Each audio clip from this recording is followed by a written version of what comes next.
Hi friends, இன்றைக்கி நம்ம என்ன பார்க்க போகிறோம் அப்படின்னா ஒரு ஹெல்த்தியான முருங்கைக்கீரை பொரியல் தான். எல்லாத்துக்குமே இந்த முருங்கைக்கீரை ஃப்ரெஷ்ஷாக கிடைக்கும். அப்படி கிடைச்சதுன்னா நீங்கள் இந்த மாதிரி பொரியல் செஞ்சு சாப்பிடுங்க. ரொம்ப ரொம்ப ஹெல்த்தியாக இருக்கும், ரொம்ப டேஸ்டியாகவும் இருக்கும். இதுக்கு இந்த முருங்கைக்கீரையில் இருக்கிற காம்பெல்லாம் கட் பண்ணி எடுத்துகிட்டு இந்த மாதிரி கீரை மட்டும் தனியாக எடுத்து நல்லா வாஷ் பண்ணி வச்சுக்கோங்க. இதுக்கப்புறமா ஒரு கடாய் எடுத்து 2 டீஸ்பூன் தேங்காய் எண்ணெய் சேர்த்துக்கலாம். தேங்காய் எண்ணெய் நல்லா காஞ்சதுக்கப்புறமா ஒரு டீஸ்பூன் கடுகு, அதுக்கப்புறமா கட் பண்ணி வச்சுருக்க ஒரு 1/2 பெரிய வெங்காயம், ஒரு 10 சின்ன வெங்காயம், ரெண்டையும் சேர்த்து நான் மிக்ஸ் பண்ணியிருக்கேன். நீங்களும் இந்த மாதிரி செஞ்சு பாருங்கள். இது கூட ஒரு 4 பச்சை மிளகாய், இதையும் சேர்த்து நல்லா வதக்கி விட்டதுக்கப்புறமா 2 டீஸ்பூன் கடலைப்பருப்பு, 2 டீஸ்பூன் உளுந்தம்பருப்பு, இதையும் சேர்த்து நல்லா வதக்கி விட்டதுக்கு இந்த முருங்கைக்கீரையை நீங்கள் ரஃப்பாக கட் பண்ணி வச்சுக்கோங்க. இதுக்கப்புறம் அந்த கீரையும் நல்லா சேர்த்து இது கூட சேர்த்து நல்லா வதக்கி விட்டுருங்க.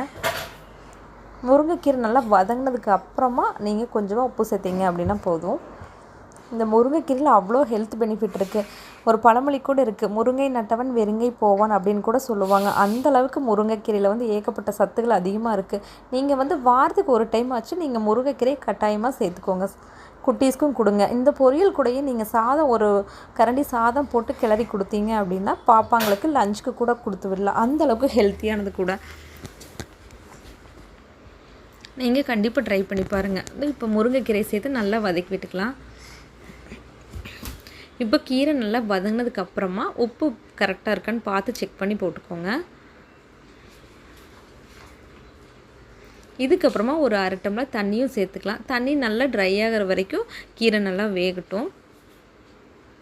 ஏன்னா முருங்கைக்கீரை ரொம்ப அதிகமாக வேகக்கூடாது அப்படின்னு சொல்லுவாங்க. கொஞ்சமாக வெந்துச்சுன்னா கூட அது சீக்கிரமாக இதாயிரும். நல்லா வதங்கினதுக்கப்புறமா இப்போது ஒரு 2 டீஸ்பூன் தேங்காய், துருவின தேங்காய் சேர்த்து நல்லா வதக்கி விட்டு எடுத்திங்க அப்படின்னா ஒரு சூப்பரான முருங்கைக்கீரை பொரியல் ரெடி ஆயிரும். முருங்கைக்கீரையில் ரொம்ப ரொம்ப சத்துக்கள் அதிகமாக இருக்குது. அதனால் வாரத்தில் ஒரு டைம் கூட நீங்கள் குட்டீஸ்லேருந்து பெரியவங்க வரைக்கும் எல்லாத்துக்கும் செஞ்சு கொடுங்க. வீடியோ பிடிச்சிருந்தால் லைக் பண்ணுங்கள், ஷேர் பண்ணுங்கள், சேனலை சப்ஸ்கிரைப் பண்ணுங்கள்.